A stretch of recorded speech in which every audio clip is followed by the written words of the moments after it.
கொஞ்சோண்டு நெருப்பு துளி இருக்குல்ல, துளியோண்டு ஒரு துளி, அது என்ன ஆன்மா விழிப்பு. முழுசா ஒரு கறி நெருப்பாயிருச்சுன்னா அது என்ன பண்றது? அது சித்தி பண்ணிட்டீங்க, அது ஜோதியா அப்படி இருக்கும். அது உங்களை திருமூலர்னு அழைக்கலாம், உங்களை அகத்தியர்னு அழைக்கலாம். அந்த மாதிரி அந்த முழு நெருப்பு ஆனாதான் சொல்ல முடியும். முழுமை அதுதான். முழு நெருப்பாவே வாழ்ந்தனா நீ முழுமைன்னு அர்த்தம். புரியுதா? எந்த தண்ணி ஊத்தி அணையாது அது.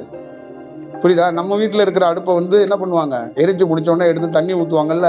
நீ எத்தனை தண்ணி ஊத்துனாலும் முழுமை அடைந்தவன் அணைய மாட்டான். அவனை அணைக்கவே முடியாது. அவனை அணைக்கிறதுக்கு தண்ணியே இந்த உலகத்துல இல்லை. புரியுதுங்களா? அதான் மேல கங்கை ஊத்திக்கிட்டே இருக்குல்ல, சிவன் நெருப்பு அணையுதா? அது அணையவே அணையாது. அதான் ஒரு யோகியை புதிராத புதிர். அதை கண்டுபிடிக்க மனிதர்களால முடியாது. ஆனா அதுக்கு இவங்க கண்டுபிடிச்ச மனித அறிவை வச்சுக்கிட்டு அதுக்கு எழுதிட்டு இருப்பாங்க, ஒரு விளக்குறை எழுதிட்டு உட்காந்துருப்பாங்க. புரியுதுங்களா? அதுதான் இங்க நம்ம இதுல நடக்குது. நம்ம இதுல என்னன்னா, மேம்படுவதற்கும் பயன்படுத்தி கொள்வதற்கும் இந்த ஆன்மீகத்தையும் தியானத்தையும் பயன்படுத்தி கொள்ளணும். அதை குறுக்கு வழியில போறதுக்கு பயன்படுத்திக்க கூடாது. அதை நம்ம தீய செயலுக்கு பயன்படுத்திக்க கூடாது. நம்மளே நம்ம வருத்திக்கிறதுக்கு பயன்படுத்தக்கூடாது. பிரச்சார வடிவத்துக்கு ஆன்மீகத்தை பயன்படுத்தக்கூடாது. தனி மனிதனுடைய வருவாய்க்கு ஆன்மீகத்தை பயன்படுத்தக்கூடாது. தன்னுடைய சுய லாபத்துக்காக, தன்னுடைய கருத்து சிந்தனையை திணிப்பதற்காக ஆன்மீகத்தையோ தியானத்தையோ திணிக்க கூடாது. ஆன்மீகம் என்பது, தியானம் என்பது ஒரு வெட்ட வெளியில, பொது வெளியில இயற்கையாக தானாக தோன்றப்பட்டது, தானாக கிடைக்கப்பட்டது. அதுக்கு ஜாதி இல்லை, மதம் இல்லை, எதுவும் கிடையாது. இப்ப நிறைய தெருக்கள்ல நீங்க பார்த்திருக்கீங்க. எல்லா தெருக்களையும் போனீங்கன்னா ஒவ்வொரு தெரு பேரு இருக்கும்.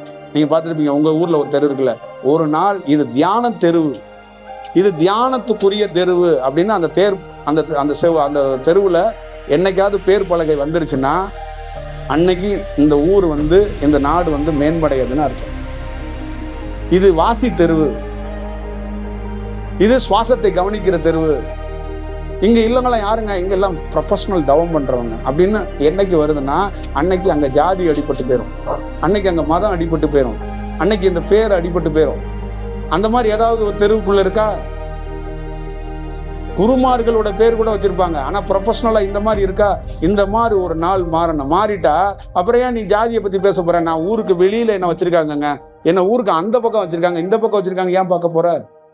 அங்க நீ நல்ல தியானம் பண்ணனா ஊரே உனக்கு மறந்து போயிடும். அப்புறம் எப்படி நீ ஊருக்கு வெளியில இருக்கிற உள்ள இருக்கிறங்க போது இருக்க போகுது? புரியுதா? அவ்வளவுதான் விஷயம்.